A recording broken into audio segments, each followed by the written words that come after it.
My name is Nikki Matthews, and I have taught at Westfield High School since 1990. I was Nikki Davis most of the time that I was teaching here, but changed my name back to my maiden name this year. I retired in 2015, came back in 2018, I retired again, came back in 2021, so here I am. We went through in the 90s 2 Iraq wars, and as we were going through some of those, we were also designing a new Westfield High School schedule, and we moved in here in the fall of 1997. We went through the turn of the century, which was pretty exciting. 3, 2, 1, happy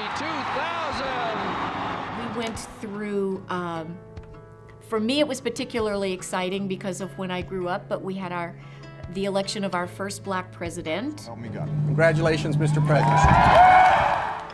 And many renovations on this building. I think there have been 4 since we moved in.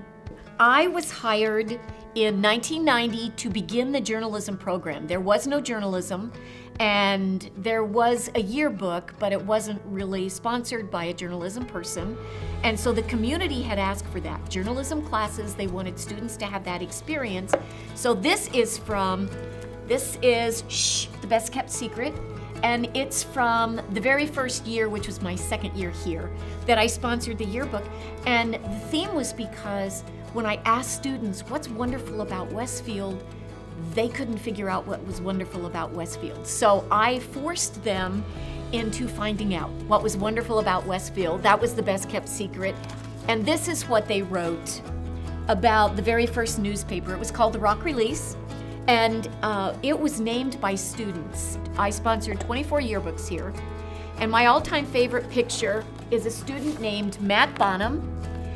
Matt used to bring an old toilet to football games, and I believe this picture is actually at a Powder Puff game, and he would sit on his toilet and watch the games, and we wanted to make sure that we had that in the record for his senior year at school. He was such a funny kid. The community, it's because I got to watch it grow. I was not from here, and it was so tiny when I first got here, but it was fun watching. I remember when the old stadium was named after Red Stanley. I think it was Red Stanley Field, and watching the community come together and celebrate that. We've also had lots of tragedies as over 30 years at Westfield High School. That too has always been in a loving community, parents coming to the school to help comfort kids, and students pulling teachers aside to just sit and talk about how they felt.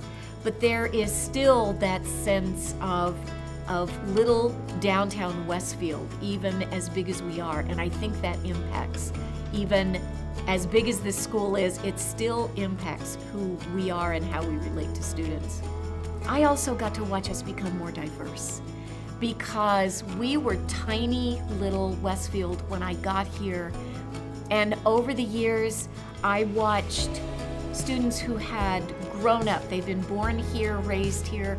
I watched them not struggle but stretch as other people moved in and they got new classmates and we just became more diverse. That's what this yearbook was about. It's called Climate Change. It was 2 years after we moved into the new building, and people were flocking to Westfield High School because it has such a good reputation in the state. And it was incredible to get to watch a small community grow and embrace new people and let them find their place here and educate them here. It's probably my favorite part about growing up with Westfield. Teaching here is incredible. It's a faculty, I believe, like no other. Every department is incredibly supportive. They take care of younger teachers and make certain that they understand what they need to do, and they get support in the classroom. Administrators are so supportive and so willing to help. So coming into teaching, if If you are looking for a first-time job, this is a school you would like to come to just because of the support you will receive. History.